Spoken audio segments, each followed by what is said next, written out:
은혜 받으신 하나님 말씀은 신명기 30장 15절에서 20절까지입니다.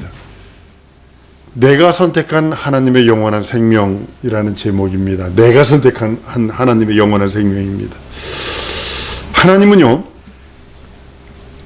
성경에 기록한 대로 약속하시고, 기록한 대로 보증하시고, 기록한 대로 시행하세요. 이거 진짜 무서운 소리입니다.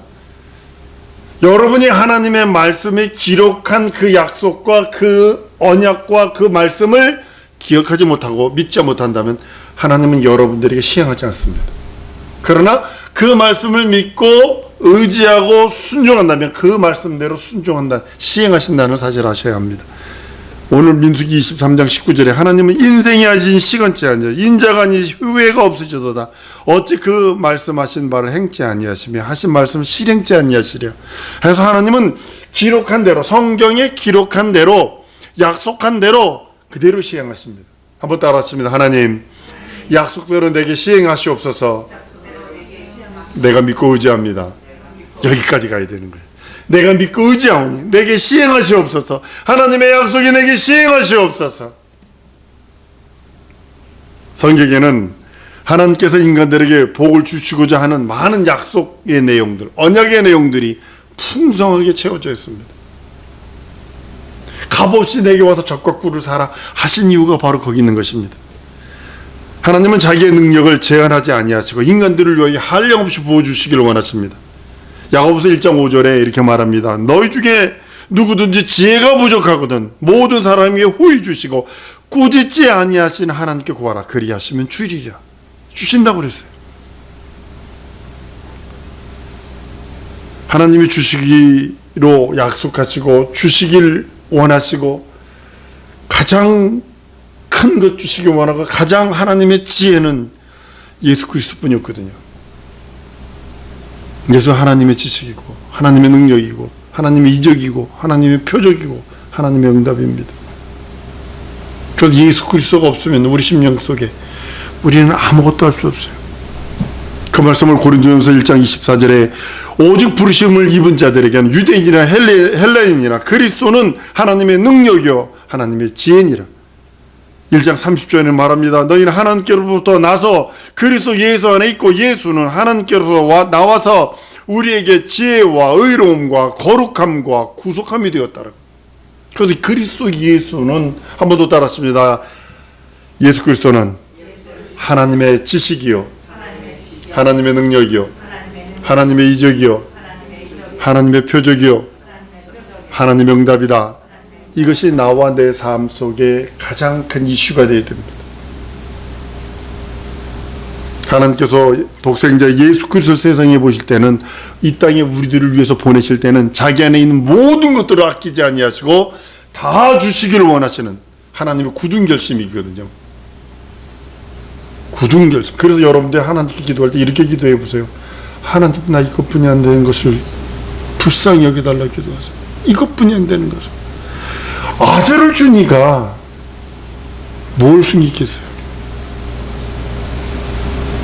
모든 것을 다 주시겠다고 하는 하나님의 굳건한 결심이기도 합니다.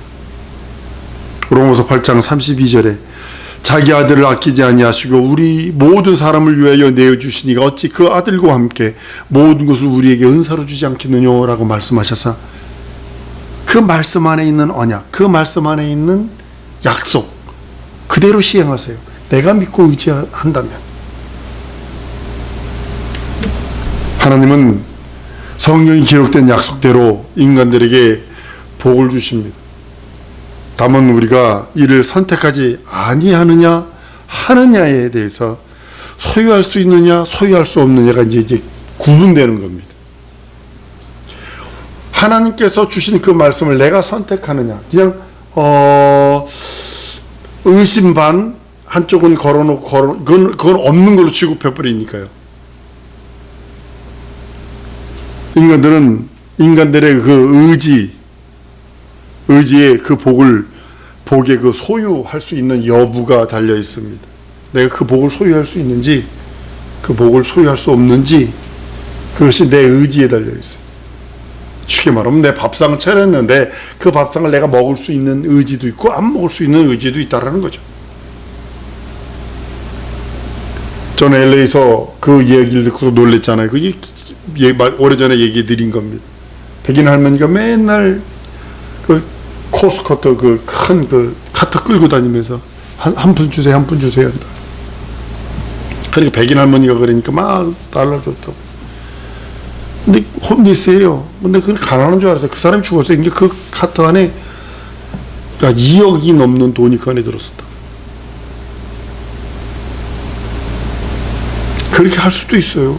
내 의지가 그렇게 하면 그렇게 되는 거예요. 근데 아무것도 없는데도 풍요로운 그런 모습을 볼 수 있습니다. 인간들의 의지가, 내 의지가 어떻게 하나님의 복을 소유하고 어떻게 그 하나님의 복을 누릴 수 있는지 내가 결정하는 것입니다.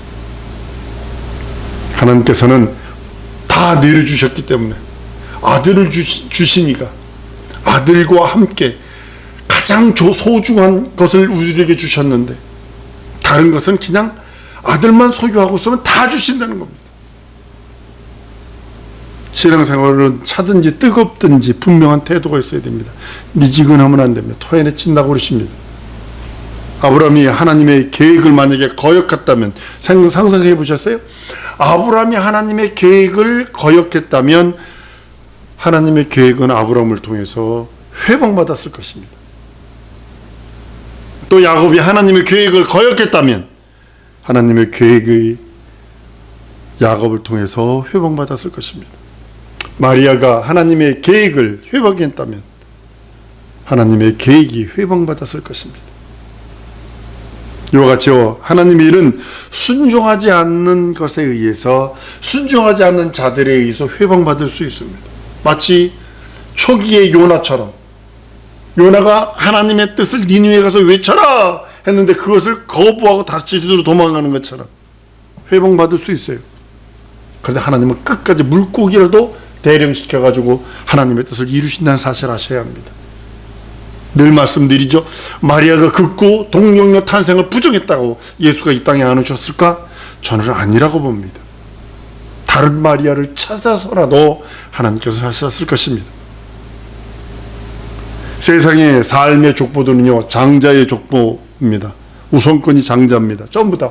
우리나라 직계를 보면요, 아주 그냥 그거 너무나 잔인합니다. 첩을 들여서라도 딸 만나면 남자가 잘못한 거거든요. 남자가 잘못하는 거거든요. 근데도 딸 셋 나면 첩을 얻을 수 있는 합법적인, 옛날에 그 합법적인 그것이 있었어. 남자가 잘못한 건데. 남자는 그 장자 때문에 그렇습니다. 아들 그 때문에. 지금 중국이 이것 때문에 아주 망하죠. 아주 그냥 지금 여자가 뭐 얼마가 모자른다는 둥 뭐 그러죠. 그리스의 족보는요, 장자의 족보가 아닙니다. 변칙적인 족보입니다. 거부하는 자들, 하나님의 그 뜻, 하나님의 그 섭리, 하나님의 그 의, 하나님의 그 계획과 그 모든 하나님의 것들을 거부하는 자들은 피해버려요. 그가 아무리 장자라도 오직 환영하는, 하나님의 뜻을 환영하고 하나님의 뜻을 받아들이고 하나님의 뜻이 내 몸이 부서지는 한 있어도 그 뜻이 이루어지기 원합니다 하는 그 환영하는 그 사람들, 그 믿음의 족보로 예수 그리스도가 이 땅에 오십니다. 한번 따라, 예수 그리스도는 믿음으로 오셨다. 믿음의 족보로 오신 거예요. 하나님을 영접하고 하나님의 일을 받아들이는 자 속에서 하나님만 역사하시는 겁니다. 인간이 하나님의 계획을 중지시킬 수 없어요. 절대로 중지시킬 수 없어요. 지구를 중지시킬 수 없어요. 총알보다 빨리 간답니다. 우주에서 어떤 여자분이 위험하면서 뭐 공사하다가 스패너 하나를 떴겠대요.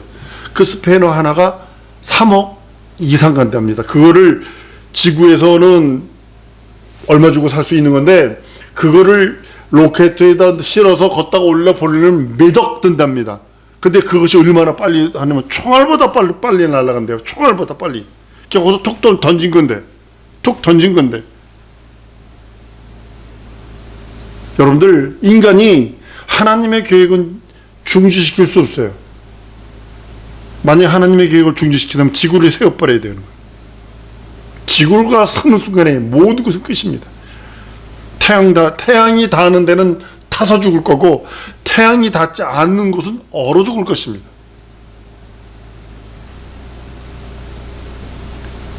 근데 인간이요, 하나님의 사역을 거부할 수 있다는 거죠. 이게 무서운 겁니다. 그런데 하나님의 뜻이 움직일까요, 안 움직일까요? 뜻은 진행합니다. 미안합니다. 뜻은 진행합니다. 뜻은 진행합니다. 내가 하나님의 사역을 거역했다 할지라도 하나님의 뜻은 진행합니다. 내가 하나님의 뜻을 거부했다 할지라도 하나님의 뜻은 완성됩니다. 만약에 이 세상 사람들이 하나님을 거역하는 사람이, 하나님의 뜻을 거부하는 사람이 단 한 사람도 없다라면 이 세상에는 멸망받을 사람이 하나도 없을 것입니다. 지금 얼마나 많이 멸망받고 있어요. 얼마나 많이 하나님의 생명을 거부하고 있고, 하나님의 말씀을 거부하고 있고, 하나님의 뜻, 하나님의 공의, 하나님의 지혜, 하나님의 응답, 그걸 거부하고 있느냐고요.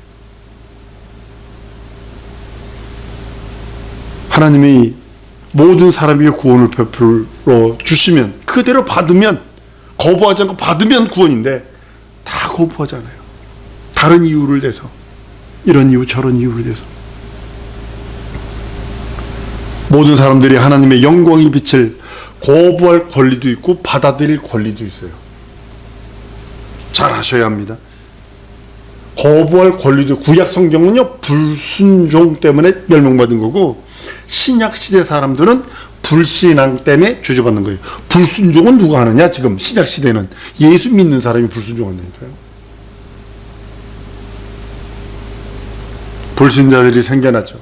하나님의 생명을 거부함으로 인해서, 하나님의 영광의 빛을 거부함으로 불순종하는 자들, 불신자들이 생겨나고 멸망할 자들이 생겨난다고 성경은 말씀하고 있습니다. 예수께서 비유로 말씀하십니다. 길가에 뿌려진 씨요, 마치 길가에 뿌려진 것은 마치 길가에 사람들이 왕래하듯이 자기 마음이 왕래하는 사람들로 인해서 체면 때문에, 명예 때문에 싹이 나지 못하도록 하나님의 일을 제한해버리는 그런 사람들을 봅니다. 두 번째는 돌짝밭에 뿌려진 씨와 같습니다. 자기 이론, 자기 고집, 자기 지식, 자기 관념, 이것들로 인해서 하나님의 일을 제한해버립니다. 어떻게 하나님이, 예수가 어떻게 공중으로 들림받냐? 이것부터 시작하는 거예요. 그래서 여호와의 증인에 참 많은 지식인들이 빠져버렸습니다. 통일교에 엄청나게 빠져버렸습니다. 뿐만 아니라 가시떨기에 뿌려진 씨와 같습니다. 세상의 재리와 걱정과 염려와 근심과 번민 때문에 경제적으로 타산적으로 계산해 보니까 이건 도저히 내가 번 돈을 왜 교회에다 헌금을 하며 11조를 왜 하며 내 시간 들여 내가 놀러 가지 않고 왜 예배를 드리며 타산적으로 경제적으로 계산합니다. 그래서 하나님의 말씀을 제한해 버립니다. 그러나 옥토에 뿌려진 씨는요, 많은 열매를 거둡니다. 주님의 씨는요, 길가에도, 지금도, 돌짝밭에도, 가시떨기에도, 옥토에도 떨어진다는 사실을 아셔야 됩니다. 공평하게 떨어집니다. 씨가 성공을 하든 성공하지 못하든, 씨가 열매를 맺어 꽃피고 열매 맺어 주인의 기쁨에 즐거움을 주든지 아니면 새들이 먹어버리든지 그거는 상관하지 않냐고, 하나님은 지금도 공평하게 그 씨를 성공시키든 성공 못 시키든 동일하게 뿌려진다는 사실을 아셔야 합니다. 공평하게 뿌려진다는 사실입니다. 그 다음은 책임은 그 씨를 받은 사람들이 책임져야 된다는 사실을 아셔야 돼요. 하나님 이 땅에 생명을 주셨어요. 생명만 주셨나요? 사망도 겸하여 주셨습니다. 이 땅에 복도 주셨어요. 그러나 저주도 함께 주셨다는 사실 아셔야 합니다. 하나님은 우리들에게 살아가는 인생, 자기 형상의 모양을 따라 지음받은 우리들에게 경고합니다. 하나님은 경고합니다. 너와 내 자손이 살기 위하여 생명을 택하라. 복을 택하라 하지 않습니다. 생명을 택하라. 우리는 하나님에게서 많은 은혜를 받아야 할 자들입니다. 우리 한번 따라합니다. 은혜 아니면 안 됩니다. 하나님이 내게 주신 은혜 아니면 안 된다고 고백했다라면 살기 위해서 하나님의 생명인 예수를 선택하라고 말합니다. 인간은 스스로 결정한 것들이 사망을 선택하여 그래서 생명을 얻지 못합니다. 저주를 선택함으로 복을 받지 못합니다. 이처럼 하나님이 우리들에게 주신 것들 중에 어떤 것은 선택한 권리가 있음을 알아야 합니다. 선택할 권리는 내 자유의지이지만 책임도 내가 져야 된다는 사실을 아셔야 합니다. 이것이 하나님의 형상의 모양을 따라 지음받은 인간들에게 부여한 의지, 그것입니다. 여기 뭐 하려고 은행관이라고 쭉 걸어갔더니 어느 교회에서 요 너머니 큰 교회에서 전단지를 주대. 그래서 말없이 내가 과연 몇 개나 받나 한번 봤어요. 그랬더니 일로 가면서 4개를 받았어요. 일로 가면서 은행까지 가면서 그래서 내 마음에 참 부럽다. 저렇게 전도하려고 하는 사람들이 참 부럽다는 것도 있었습니다. 난 우리 사랑 성도들이 하나님을 제한하지 말아야 돼요. 한번 따라합니다. 하나님을 제한하지 말자. 하나님의 뜻을 제한하지 마세요. 하나님의 은혜를 제한하지 마세요. 하나님의 은총을 제한하지 마세요. 우선 믿는 사람들에게 구원이라는 복을 하나님께서 베풀어 주십니다. 먼저 구원이에요. 내가 이 땅에 풍요, 이 땅에 잘됨, 그것도 필요합니다. 그러나 죽은 다음에 지옥 가면 뭐해? 그러니까 먼저 구원받아요. 구원받은 사람에게는 그러한 표적이 따르도록 하나님께서 말씀하고 있습니다. 하나님께서 우리를 위하여 계획하시고 주려고 하신 것에 대해서 우리는 자기 스스로가 이를 제한하지 말아야 합니다. 하나님이 나를 쓰시겠다면 내어 드리는 겁니다. 주가 쓰시겠다면 내어 드리는 겁니다. 우리의 믿음은 하나님이 우리들의 믿음을 온전케 하시는 그 하나님의 기록된 말씀입니다. 여러분들의 믿음이 뭐예요? 내가 봤는데, 내가 들었는데, 내가 환상 봤거든, 내가 음성 들었거든, 내가 이렇게 하면 이것들이 되더라. 자기 경험을 믿는 게 아니라 한번 더 하면 기록된 말씀을 믿는 것이다. 명심하셔야 합니다. 나의 믿음은 기록된 말씀을 믿는 거예요.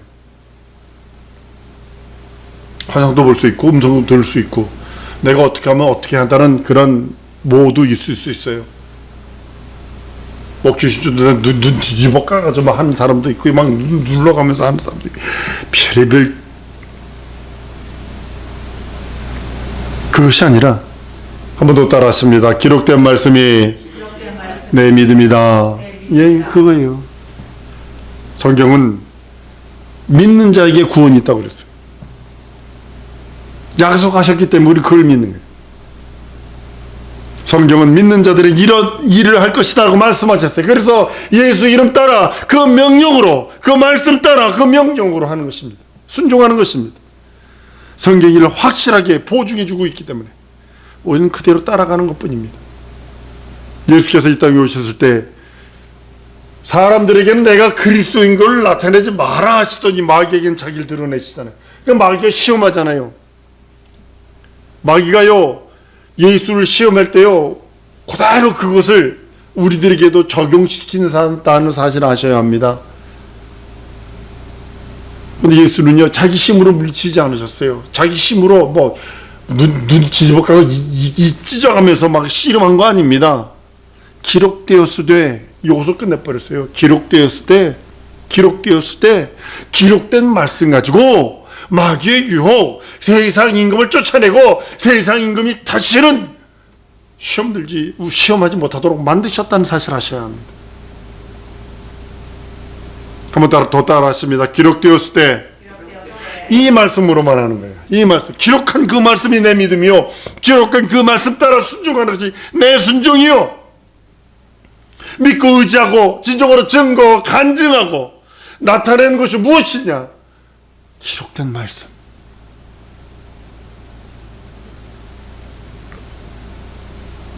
(3.1절) 갔더니 그 설교하시는 목사님이 그러시더군요. 요즘에는 신비, 기적 이것만 찾는다고, 말씀을 찾지 않는다고. 맞는 것 같아요. 맞는 것 같아요. 그거 가지고 믿으라고 그러잖아. 하다못해 성도들이 무당 찾아가는 거는 아무것도 아닌 것처럼, 점쟁이 찾아가는 건 아무것도 아닌 것처럼, 목사도 사모도 무당을, 점쟁이를, 관상쟁이를, 사주팔자를 찾아가는 저주받은 세대가 되어버렸다는 거죠. 첫째 부활의 전 참여하기를 포기하라고까지 얘기합니다. 성경은 예수께서 모든 유혹, 마귀의 모든 유혹을 기록된 말씀, 그 말씀으로 물으시셨습니다. 성경은 하나님이 예수 그리스도로만 인간에게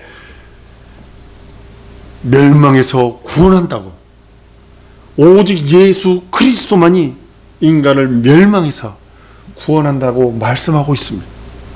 그렇기 때문에 하나님은 인간에게 내가 생명과 사망과 복과 저주를 내 앞에 두었은즉 너와 내 자손이 살기 위하여 생명을 닦아라고 간곡하게 말씀하고 있는 것입니다. 한번 더 따라하십니다. 예수는 생명이시다. 그 하나님의 생명, 그 하나님의 생명은 품속에서, 하나님 품속에서 나오신 독생자 아들이라고 말씀하고 계시고, 바로 하나님의 생명, 그 생명이 우리에게 영원한 영생을 허락한다고 말씀하시는 것입니다.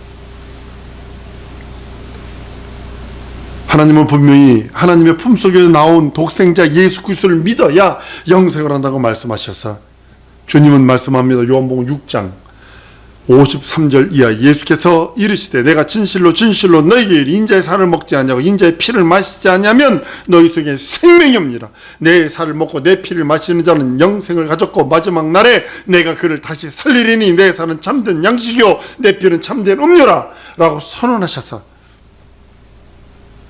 여러분들, 이스라엘 민족이 출애굽할 적에 비유라고 그랬어요. 창세기에서부터 시작한 그 하나님의 계획과 섭리가 애굽 땅에서 출애굽할 때 나오는 그 역사들은 문설주에 바른 양의 피를 볼 때 내가 넘어간다고 그랬어요. 페사흐라고 그랬어요. 패스오버입니다. 6월절이라고 그러죠. 피를 볼 때 넘어간다. 우리 영혼에 그리스도의 피가 발려 있는 것을 우리는 볼 수 없어요. 내 영혼에, 여러분들의 영혼에 피가 발려 있는 거 도무지 내가 볼 수 없습니다. 그러나 하나님은 그리스도의 피가 내 영혼에 있는지 없는지, 우리 영혼에 있는지 없는지 아시기에 모든 저주와 사망과 안den과 막힘과 형벌의 재앙이 넘어간다고 말씀하시는 것입니다. 진정한 그리스도인은 신자라면, 예수 믿는 자라면 성도의 영혼 속에 뿌려진 예수 그리스도의 피를 하나님이 보시게 해야 돼요. 여러분 영혼 속에 예수의 피가 보이도록 해야 돼요. 하나님이 그 피를 볼 수 있도록 해야 돼요. 성령은 그리스도의 피로 구속받은 사람임을 하나님께 보증하셔서 증거하시고 보증하시고 역사하십니다. 성령께서 그래서 생명의 성령이라 하는 이유가 바로 거기 있는 것입니다. 로마서 8장 1절 2절에 그러므로 이제 그리스도 예수에게는 결코 정죄함이 없나니 이는 그리스도 예수 안에 있는 생명의 성령이 법이 죄와 사망의 법에서 너를 해방했다라고 말씀하는 이유가 거기 있는 것입니다. 내가 피를 볼 때 넘어간다 한같이 우리에게는 그리스도의 생명이 있습니다. 한 번 더 따라하십니다. 내게는 그리스도의 생명이다. 비로소 우리가 영생에 이르는 것입니다. 그 생명으로 영생을 이르는 것입니다. 이 시간에 기도하십시다. 그리스도 생명으로 내 영혼에 충만하게 채워달라고.